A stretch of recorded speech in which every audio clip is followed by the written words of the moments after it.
ఈ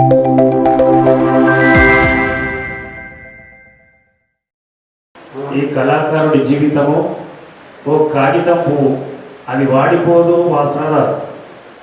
దాన్ని ఎప్పుడు పట్టుకొని ప్రార్థనాడుతున్నాం. ఎంతోమంది అమరులయ్యారు. నిజంగానే ఇక్కడ చూస్తుంటే గతంలో అందరిని చూసి సంబరపడ్డటువంటి రోజుల గుర్తొస్తున్నాయి. తెలంగాణ కోసం పాట పాడని గొంతు లేదు, ఇట్లా తెలంగాణ కోసం రాయని కలం లేదు, తెలంగాణ కోసం ఆడని గర్జ లేదు, ఆ గొంతు లేదు. ఇక్కడ నిజంగానే పాకిస్తాన్కు ఇండియాకు యుద్ధం జరుగుతుంది.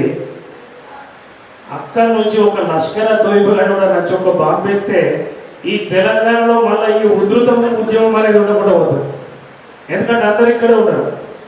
ఉద్యమాన్ని నడిపించే వాళ్ళు, ఉద్యమాన్ని కొనసాగించే వాళ్ళు, ఉద్యమ గంతులు ఇక మళ్ళా రాదుగా అట్లా జరుగుతున్నారు. అంటే అటువంటి మహామహులందరూ కూడా ఇలా హోటల్ 1 సిద్దిపేట జిల్లా కొమరవెల్లి ప్రాంతంలో ఉన్నారు.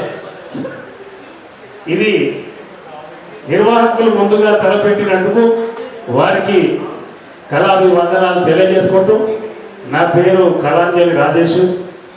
ఉమ్మడి మెదక్ జిల్లాకు కానీ ఉమ్మడి సిద్దిపేట జిల్లాకు అధ్యక్షుడిగా ఎన్నోసార్లు చేసిన మా బిడ్డ కళాంజలి ప్రార్థిని. ఆమె యూట్యూబ్లో ఇప్పుడు ట్రెండింగ్లో ఎన్నో పాటలు చేస్తుంటే నా చిన్న బిడ్డ. నాకు 5 పిల్లలు అయినా ఒక్క బిడ్డ మాత్రం నా వారసత్వాన్ని నిలబెట్టింది. ఎవరో ఒకరు ఉంటారు, ఇంట్లో ఒకడు ఉంటాడు, ఊరికి ఒకడు ఉంటాడు, రాష్ట్రానికి ఒకడు ఉంటాడు, దేశానికి ఒకడు ఉంటారు అన్నట్టు. అట్లా వచ్చింది కాబట్టి నా బిడ్డను కూడా ఆశీర్వదిస్తున్నారు అందరూ కూడా. అందరికీ కృతజ్ఞతలు తెలియజేసుకుంటూ నేను ముఖ్యంగా చెప్పేటి ఒక 3 విషయాలు చెప్తాను. 3. ఏదైనా అనుకున్నప్పుడు సత్తర్బాయ్ కానీ గజ్వేల్ వేడు, సూర్య చంద్రులు లాంటి 2 ప్రొడ్యూసర్లు ఇక్కడ ఉన్నారు, గణేష్ అన్న, విష్ణు అన్న. వీళ్ళిద్దరు లేకపోతే నిజంగా ఆ రోజుల్లో ఈ పాటలు లేవు, మనకు అవకాశం లేవు. 500-200 రూపాయలు ఇస్తే పాడినటువంటి రోజులు. సత్తర్ దాంట్లో పోయి పాట పాడాలంటే లైవ్ ఒకసారి పోతే మళ్ళా మొదటి నుంచి మొదలు పెట్టారు. నాందేవాలని చెప్పి చిన్న కీబోర్డు దాన్ని పట్టుకొని ప్యాడ్ తయారు చేయాలంటే రమేష్ అన్నవేమో మా షాప్లో కూర్చొని, ఇండస్ట్రీలో కూర్చొని ఓ మందు సీసా కళ్ళు దాగి మనసులో పడకుంటే దీన్ని ఎట్లా చేద్దామని గౌడ థియేటర్లో ప్రోగ్రాం పెట్టి ముస్తఫా ముస్తఫా అని వాడితే పోరగాళ్ళందరూ అడ్డు పెడితే వాళ్ళు వచ్చి మన మీద దాడి చేయడం, ఇవన్నీ తెలుసుకుంటాం. మళ్ళీ రావడానికి బస్కి వెళ్ళాం. పెద్ద తీసుమార్గం స్టేజ్ ఎక్కితే కానీ మళ్ళీ ఏముంటుంది, వచ్చేదానికి బస్కి వెళ్ళలేనటువంటి పరిస్థితి కూడా ఉండే. అవన్నీ గుర్తుకొస్తుంటే ఎంత ఈరోజు ఇక్కడ కలుసుకుంటుంటే ఇలా కొందరు పోయిరు, కొందరు ఉన్నారు. ఇంకో 10 ఏళ్ళు అయితే రమణ గారు చెప్పినట్టు ఎంతమంది కొంతమంది. ఈ ఉన్న 10 ఏళ్ళలో మనం కాపాడుకొని ఈ ఉన్న 10 ఏళ్ళు మనం దక్కించుకోగలిగితే నిజంగానే మనం చాలా అదృష్టవంతులు. ఎందుకు కాదు, ఏదైనా తలపెడితే ఖచ్చితంగా అవుతుందని చెప్పేసి ఒక తెలంగాణ ఉద్యమం నిరూపిస్తుంది, ఇండియా పాకిస్తాన్ యుద్ధం నిరూపిస్తుంది. ఖచ్చితంగా ఇక్కడ ఉన్నటువంటి కళలు గళాలు ఇవి మామూలు కళలు కాదు, పెన్నులు కాదు, అవి గన్నులు, అక్షరాలు కావు, అవి నిప్పు రవ్వలు. ఆ నిప్పు రవ్వలను రాసిన వాళ్ళు, ఆట ఆడి పాట పాడిన వాళ్ళు అందరూ కూడా అనుకుంటే ఏదైనా సాధిస్తాం. దానికి ఉదాహరణ నేనేం చెప్తా మీకు.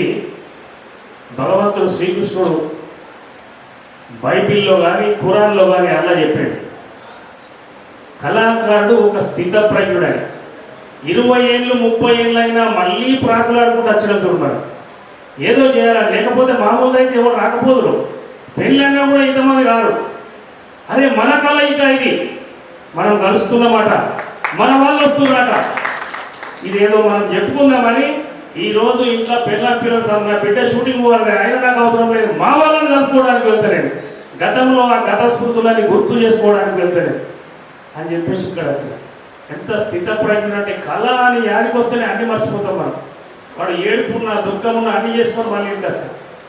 అది భగవంతుడు ఏమన్నాడంటే దుఃఖేష్మనుద్విగ్నమనా దుఃఖేష్మనుద్విగ్నమనా సుఖేషు విగత స్పృహ వీతరాగ భయ క్రోధ స్థితధీర్మునిరుష్యతే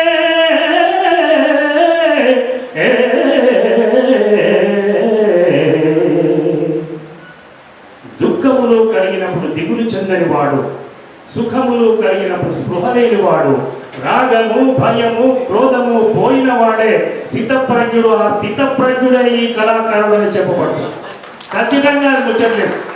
ఎందుకంటే ఎన్ని బాధలని ఒక్కొక్కరి గుండెలలో ఇప్పటికి మనం ఈ కింద వచ్చిన నేను కారు కొనుక్కోవాలంటే ఒక కారు లేదు, మనకి మంచి బండి ఉండదు, ఇంటికాడ సంసారం మంచిగా ఉండదు, అయినా అన్ని భరించుకొని మనం ఇందాక వచ్చి ఇంకా కూడా మనం నిలబడుతున్నాం అంటే మన గొప్పతనం కాదా? ఇది రెండో విషయం నేను చెప్పాల్సింది. మనతో పాటు పనిచేసినటువంటి కార్యకర్తలు ఈరోజు ఒక్కొక్కటి రాజకీయంగా దయచేసి వాడు కోట్లు సంపాదించుకున్నాడు. ఇంకా నీకు మిగిలింది గదే పెన్ను, ఇంకా నీకు మిగిలింది గదే గొంతు గర్జన. ఎక్కడున్నాడండి? తెలంగాణ ఉద్యమాన్ని ఊపెత్తున ఊపించినటువంటి పాటతో ఆ గొంతెత్తిన గర్జన అయ్యాడు. ఎక్కడున్నాడు? ఏ షెడ్డులో ఉన్నాడు? ఎక్కడున్నాడు? తన పాటతో బొంబాయి భీమండి పాటతో పల్లెను ఏడిపించినటువంటి బైలం సంతోషంగా ఎక్కడున్నాడు? అయ్యాడు లాస్ట్కు హాస్పిటల్లో ఏ పరిస్థితిలో అతను బెడ్ మీద ఉన్నాడు. ఏమైపోయినాం అందరం కూడా? ఏం జరుగుతుంది ఇక్కడ? ఇంతమందిని ఉపయోగించుకొని ఏ ఒక్కడో కొమ్మాచి కోట్ల రూపాయలు సంపాదించుకోలేదు, 100 ఎకరాల భూములు సంపాదించుకుంటున్నాడు. మరి మనం ఎందుకు చేసుకుంటలేదు? మనతోటి ఎందుకు కాదు అని అడుగుతున్నాడు. ఇది ఖచ్చితంగా మనం ఛాలెంజ్గా తీసుకోవాలి. ఖచ్చితంగా జరుగు తీరుతుంది. దానికి నిదర్శనమే సిద్దిపేటలో నేను మొదలుపెట్టినటువంటి ఉద్యమం. 50 మంది కళాకారులకి ఇలా ఇళ్ళ పట్టాలు ఇప్పించి ఈ నడిపొడ్డులో సిద్దిపేట కొత్త బస్సు నడిపొడ్డులో ఇల్లు కట్టుకుని ఉన్నారు. నేను గత 30 సంవత్సరాలు 20 సంవత్సరాల క్రితమే మొదలుపెట్టినటువంటి ఉద్యమం ఇది. ఇది గద్దెలు వేరుకు తెలుసు. మన రమణాకర్ వాళ్ళు కూడా అక్కడికి వచ్చి రావడం జరిగింది. ఎందుకు కాదు? ఆ రోజులలో మనం ఏం లేనటువంటి వాళ్ళని సాధించడం ఎందుకు కాదు? మొన్ననే నేను జరిపించినటువంటి మరొక కార్యక్రమం, కొంతమంది ఉద్యోగాలు వచ్చినాయి, కొంతమందికి రాలేదు. వీళ్ళంతా ఏం కావాలి అన్న? మా పరిస్థితి ఏంటంటే అందరిని ఒకటి చేసినాము, ఇట్లనే మనిషికి 1000 రూపాయలు జమ చేసి, మనిషికి 1000 రూపాయలు జమ చేస్తే వాళ్ళకి ఏదో ఆశ, మాకు ఏదో దొరుకుతుందని. ఉద్యోగం లేదు, ఉపాధి లేదు, మేము ఎట్లా బతుకుతామన్నా అంటే అందరినీ జమ చేసి మనం ఒకటే ఉద్యోగం అయితే నేను ఇప్పించలేదా? మనతోటి కాదు. కానీ మీ అందరికీ ఇంత గూడు మాత్రం నిర్మించే ఇందిరమ్మ ఇల్లు, ఆ ఇల్లు ఏదో ఒకటి ఏర్పాటు చేసుకున్నాం. మనం ఎందుకు ఇవ్వద్దు? ఈ తెలంగాణ ఉద్యమంలో రథ చక్రాలై పనిచేసినాం మనం.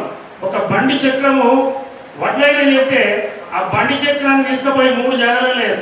ఒకటి బండికి బిగిస్తే అది వద్ద కచురమై వస్తుంది. రెండోది ఒక పాతైన కుమ్మరోడు ఇంటికాడ వారైతే అది కుండలు చేసేవారికి పనిచేస్తుంది. కానీ మనం ఒక రథచక్రానికి బిగిస్తే అది ఉద్యమంలో రథచక్రమై పనిచేస్తుంది. అట్లా పనిచేసిన వాళ్ళం మనం అందరం కూడా. ఉద్యమానికి రథచక్రాలై పనిచేసిన వాళ్ళం ఇలా ఏది లేకుండా మనం అట్లా పడిపోయి మొత్తం ఇంకోసారి అనుకునే పరిస్థితికి వచ్చేసింది మన పరిస్థితి.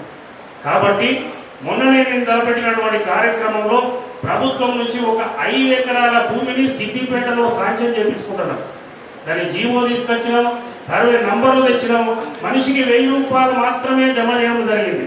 దాంట్లో భాగంగా అక్కడ ఉన్నటువంటి లీడర్లను కలిసి వాళ్ళని కలిసి ఈ సర్వే నంబర్లో ఉద్యమం చేసినటువంటి కవులు కళాకారులందరూ కూడా ఒక 5 ఎకరాల స్థలంలో స్పెషల్ కాలనీ తయారు చేయించాలని చెప్పేసి మేము గంటాపరంగా పోయి కలిసినప్పుడు వాళ్ళు స్పందించి వెంటనే దీని ప్రాసెస్ మొదలు పెట్టమని చెప్పేసి ఆ ప్రాసెస్ కూడా జరుగుతుంది. ఇప్పుడు త్వరలోనే అక్కడ నిరుద్యోగులటువంటి కళాకారులకు కూడా, ఉద్యోగాలు లేని కళాకారులకు కూడా ఇల్లు నిర్మించుకోవడం జరుగుతుంది. ఇవన్నీ నేను ఈ లెవెల్ నుండి చేసినప్పుడు ఈడ చెప్పుకోవాల్సినటువంటి వ్యక్తులు తూటాలు తుపాకులు ఇప్పేసినటువంటి వ్యక్తుల్లాగా ఉన్నటువంటి మీతోటి ఎందుకు కాదని నేను అడుగుతున్నాను. ఖచ్చితంగా అయి తీరుతుంది అని చెప్పేసి నాకు మాత్రం నమ్మకం ఉన్నది. ఏదైనా ప్రయత్నం చేస్తే ఏదైనా జరుగుతుంది. 1000% కలలుగాను 100% ట్రై చేయి, ప్రయత్నం చేయి. 50% నిజమైతే ఏదైనా కూడా. లేకపోతే గజ్వల్ నేను హైదరాబాద్లో స్టూడియో పెట్టకపోయి ఉండేవాడు. ఇలా అనుకుంటే ఈ మీటింగ్ జరిగేది కాదు. మన విష్ణన్న కానీ గణేష్ ఆడియో కానీ ఇంత పెద్ద ఇండస్ట్రీ పెట్టేవాళ్ళు కాదు. శంకర్ బాబు పాట పాడేవాడు కాదు. ఇలా మన పుర సతీష్ పాటలు ఎట్లుంటాయి, అటువంటి పాటలు అభినయశీల అన్న పాట దుమ్ము రైపింది ఉద్యమంలో. మనం అంత ఏమైపోతున్నాం? పైలం ముందు బిడ్డ పైలం పాట పాడినటువంటి అన్న పొదడిసి అన్న ఎక్కడ పోతున్నాం? మనం ఏమైపోయాం? మనం ఎక్కడ ఎవరికి ఏం సంపాదించడం కొనుక్కొని నడుపుతామంటే ఒక కారు కూడా సరిగా లేదు, దాన్ని నట్టడానికి కిస్తీ కూడా సరిగా ఉండదు.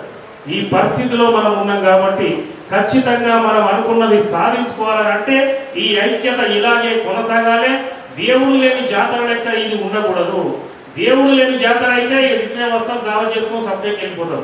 దీనికంటూ ఒక కమిటీ నామదేవ్ చెప్పినట్టు అన్ని ఫీల్డ్లకి వెళ్ళి తీసుకొని ఒక్కొక్కరిని సెలెక్ట్ చేసి దీన్ని మీరేసుకొని పనిచేసుకోడు కావాలి, కానీ మీరికి తీసుకుపోయి అనుకున్నటువంటి మాత్రం మనకు అర్థమైందా?